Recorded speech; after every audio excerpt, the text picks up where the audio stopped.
ST कर्मचाऱ्यांना यंदा दिवाळीचा मोठा बोनस मिळणार का? 17,000 रुपयांची मागणी होत आहे थेट संघटनेकडून.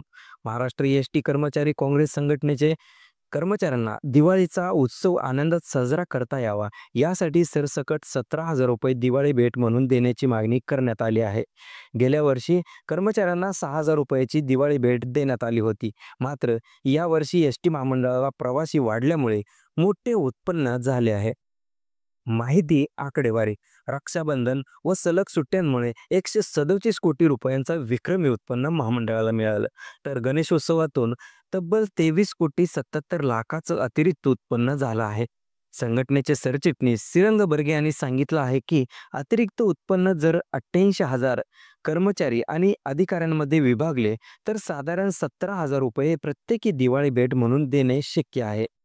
दिवाळीपूर्वी कर्मचाऱ्यांना हक्काची भेट मिळते का, याकडे आता सगळ्यांचं लक्ष लागलं आहे.